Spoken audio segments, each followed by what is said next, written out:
తల్లిదండ్రులైనా కానీ పిల్లల సంతోషమే కోరుకుంటారు కదా. మేము కూడా అట్లనే కోరుకుంటాం. అట్లనే చాలామంది పేరెంట్స్ పిల్లల కోసమే కష్టపడుతున్న వాళ్ళైతే మోస్ట్లీ వాళ్ళు అడిగింది ఇస్తారు. వాళ్ళతోనైనా కాకున్నా కానీ వాళ్ళకి కావాల్సింది ఎట్లనో ఒకలాగా ఇవ్వాలని చెప్పి చూస్తారు. అట్లా ఇవ్వడం కొంతవరకు కరెక్టే కానీ ఇంకా కొంచెం రాంగ్ అనిపిస్తుంది. ఎందుకనంటే ఇవాళ న్యూస్ చూసిన ఒక అబ్బాయి గట ఐఫోన్ ఈఎంఐలో కొనుక్కున్నాడట. ఆ విషయం ఇంట్లో తెలుసో తెలియదో నాకు కూడా తెలియదు సరిగ్గా. ఈఎంఐ కట్టడానికి డబ్బులు లేవని చెప్పేసి వాళ్ళ డాడీని అడిగితే నా దగ్గర లేవని చెప్పిండంట.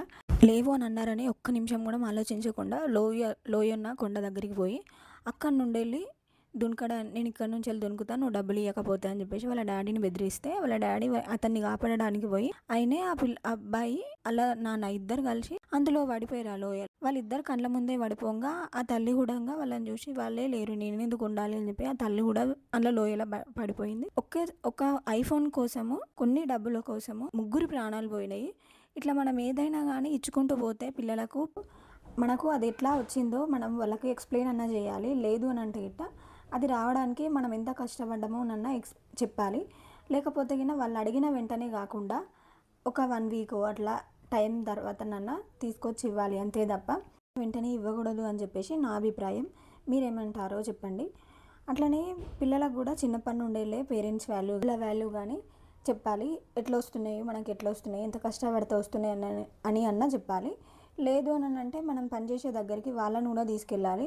అంత గాడ కాకపోతే మనం ఎంత కష్టపడుతున్నామో అది ఒకరోజు వాళ్ళని చేయమని కూడా చెప్పాలి. ఈ డబ్బులు సంపాదిస్తేనే కాదు, పేరెంట్స్ పడే కష్టాన్ని చూసి కూడా తెలుసుకోవచ్చు.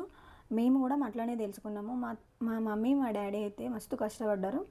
ఆ విషయము వాళ్ళు చెప్పలేదు మాకు ఎప్పుడు కూడా. వాళ్ళు కష్టపడేదాన్ని చూసి మేము డబ్బులు ఎట్లా సేవ్ చేసుకోవాలో అట్లా తెలుసుకున్నాము. ప్రతి దానికి అడగకుండా దేనికి అవసరమో దానికి మాత్రమే అడిగి తీసుకునే వాళ్ళము. మా పేరెంట్స్ కూడా మాకు అడిగిన వెంటనే ఇచ్చిరు కానీ వాళ్ళు పడ్డ కష్టం మాకు తెలుసు కాబట్టి మేము అంతగానో మిస్యూజ్ ఏం చేసుకోలేదు. అట్లా అని చెప్పేసి పిల్లలు అడిగింది ఇవ్వద్దు అని అంటే అట్లా కాదు. వాళ్ళు అడిగిన వెంటనే వాళ్ళకి అవసరమా కాదా, ఇప్పుడు ఈ టైంలో వాళ్ళు అడిగిన టైంలో వాళ్ళకి అవసరమా కాదా అని చెప్పేసి చూసుకొని ఇవ్వాలి. చాలామంది పిల్లలు మీకేం తెలియదు, మాకే తెలుసు, మేము ఇప్పుడు పెరిగినాము, మా జనరేషన్లో ఇట్లనే ఉంటుంది, మేము ఇట్లనే చేయాలి, మాకు కావాల్సింది మీరు ఇవ్వాలి అన్నట్టు మాట్లాడతారు పొగరుగా. కొంతమంది అయితే వేరే వాళ్ళకు ఉన్నాయని చెప్పి మాకు కూడా అవి కావాలి అని చెప్పేసి కూడా పేరెంట్స్ని బాధ పెడతారు. ఇవ్వగలిగిన పేరెంట్స్ అయితే ఇస్తారు కానీ ఇవ్వలేని పేరెంట్స్ అయితే బాధపడతారు కదా, అయ్యో మా పిల్లలు అడిగింది మేము ఇవ్వలేకపోతున్నాం అని చెప్పి. మీ అందరికీ తెలిసిన విషయాలే చాలా వరకు న్యూస్లో వచ్చినాయి. 14-15 ఇయర్స్ రాగానే పిల్లలు మేము ఏదో పెద్దగా అయిపోయినాము, మాకే తెలుసు మీకు ఏం తెలియదు అన్నట్టే ప్రవర్తిస్తున్నారు. మొన్న ఒక స్కూల్లో 2 స్టూడెంట్స్ కలిసి టీచర్ని చంపేసారట. ఆ న్యూస్ వినగానే ఘోరంగా భయమైంది. మా స్కూల్లో మా టీచర్స్ కానీ మా సార్లకు కానీ చాలా భయపడేటోళ్ళం. అసలు వాళ్ళు క్లాస్కి వస్తున్నారంటే భయపడే ఉండేవాళ్ళం. ఇప్పుడు అట్లా ఏం లేదు. టీచర్స్ ఏమన్నా అంటే పేరెంట్స్ పోయి అడుగుతున్నారని చెప్పేసి టీచర్స్ కూడా ఏమనట్లేదు. ఎవరో ఒక టీచర్ కొంచెం ధైర్యం చేసి మందలిస్తే పిల్లల్ని కక్ష పెట్టుకుంటారు.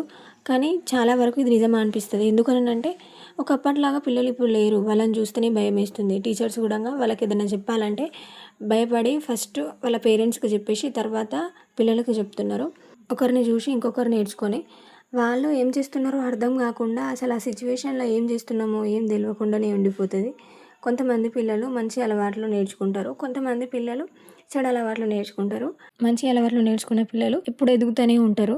చెడు అలవాట్లకు అలవాటు పడ్డ వాళ్ళు ఎప్పుడు ఇంట్లో వాళ్ళని ఎట్లా మోసం చేయాలి అని ఆలోచిస్తూనే ఉంటారు. ఎందుకంటే వాళ్ళకి కావాల్సింది వాళ్ళు తీసుకోవాలి ఖచ్చితంగా ఎట్లనో ఒకలాగా చేసి. అందుకే వాళ్ళు ఎట్లా వాళ్ళకు అబద్ధం చెప్పా, లేకపోతే వాళ్ళని బెదిరించా, ఏదో ఒక రకంగా వాళ్ళ దగ్గర నుండి డబ్బులా లేకపోతే ఇంకేమన్నా అన్నీ తీసుకోవాలని చెప్పి చూస్తారు. మన పెద్దోళ్ళు అంటారు ఎప్పుడు, చిన్నపిల్లలకి ఏం చెప్పినా అర్థం కాదు, వాళ్ళని ఎందుకు అనవసరంగా వాళ్ళకి అన్నీ చెప్తున్నావు, ఏం వింటారు వాళ్ళు, ఏం నేర్చుకుంటారు, కొడుతున్నారు తిడుతున్నారు అని చెప్పి చిన్నప్పటి నుండి కొంచెం భయంలో పెట్టుకొని ఏదో ఒకటి నేర్పించుకుంటూ ఉంటేనే వాళ్ళు పెద్ద పెరిగిన తర్వాత మంచిగా వాళ్ళ లైఫ్ని వాళ్ళు ఎక్కడికి రీచ్ కావాలో అక్కడికి రీచ్ అవుతారు.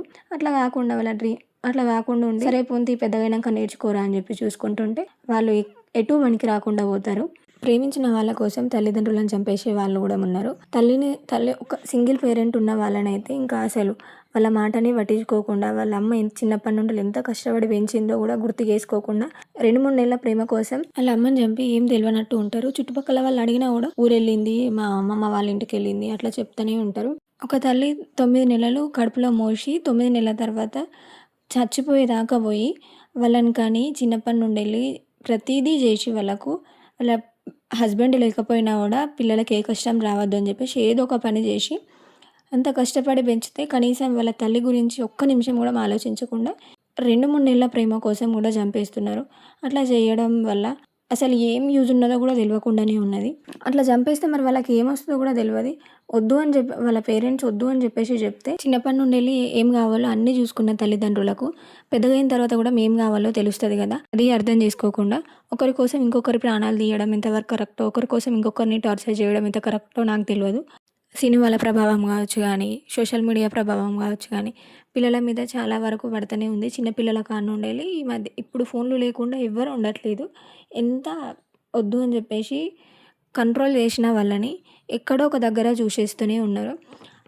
సోషల్ మీడియాలోనో, ఇన్స్టాగ్రామ్‌లోనో ఎందులోనో ఒక దాంట్లో చూసేసి వాటిని ఎట్లా అక్కడ ఒకలాగా జరిగితే వీళ్ళు ఇంకోలాగా థింక్ చేస్తున్నారు. అసలు ఆ థింకింగ్ చేయడం కూడా అర్థం కాదు. వాళ్ళు ఎట్లా థింక్ చేస్తున్నారని కూడా అర్థం కాకుండానే ఉన్నది.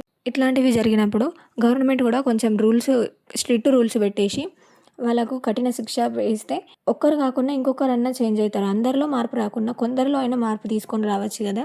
చాలా వరకు అట్లా చేస్తేనే నడిచేటట్టుంది ఈ కాలంలో. మనం చిన్నగున్నప్పుడు మన పేరెంట్స్ ఎట్లా పని చేస్తుండే, పొద్దున ఎప్పుడో మబ్బులలో లేసేసి ఇంట్లో పనులన్నీ చేసి ఎక్కడికో పొలానికి వేరే వాళ్ళకు కూడా కలవడానికో చేయడానికో దేనికో ఒకదానికి పోయి పొద్దున్న వెళ్ళిరంటే సాయంత్రం వచ్చేవాళ్ళు.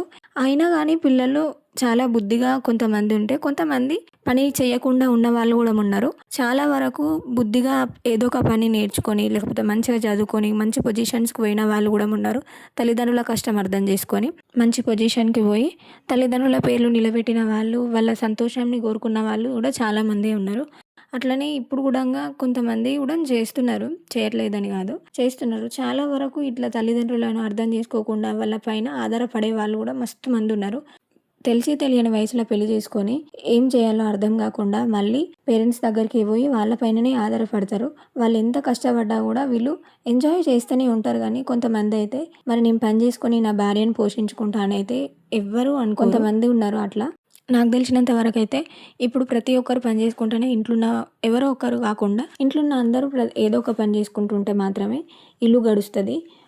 ఒకరి సేవింగ్స్ పోయినా కానీ ఒకరి ఇంటి ఖర్చులకు అయితే ఇంకొకరి మెడిసిన్ ఖర్చులకు కూడా అయిపోతాయి. అట్లా ప్రతి ఒకరు చేసే పనికి ఇంకొకరు తోడైతే ఎప్పటికైనా ఎదుగుతాం. కానీ ఒకరు చేసిన దానిపైననే అందరం బతకాలి అని అంటే చాలా కష్టం ఉంటుంది. మనం ఇచ్చే ప్రతి రూపాయి వాళ్ళకు ఎట్లా వస్తుందో తెలియకపోయినా కూడా వాళ్ళు దేనికోసం ఉపయోగిస్తున్నారో వాళ్ళని అడిగి తెలుసుకునేటట్టు ఉండాలి. పేరెంట్స్ కూడా వాళ్ళకు ఎన్ని అడిగితే అన్ని చేసి వదిలేయకుండా వాళ్ళు ఏం చేస్తున్నారో కూడా అడిగితే వాళ్ళకు కూడా కొంచెం భయం ఉంటుందని. ఎప్పుడైనా కానీ పిల్లల సంతోషమే కదా మనం కోరుకుంటాము. వాళ్ళ కోసమే కదా మనం ఇంత కష్టపడేది. వాళ్ళ ఫ్యూచర్ బాగుంటేనే కదా ఇప్పుడు మనం ముసలి అయితనంకైనా కూడా వాళ్ళే లేకపోయిన తర్వాత మనం ఎక్కడి నుండి ఉంటాం, మనల్ని చూసుకుంటారనే భరోసా ఉంటుంది. ఈ వీడియోలో నేను princess cut blouse stitching video పెట్టిన. మీకు నచ్చితే కటింగ్ వీడియో కూడా కావాలని చెప్పేసి కామెంట్ చేస్తే నేను పోస్ట్ చేసేస్తా కటింగ్ వీడియో కూడా.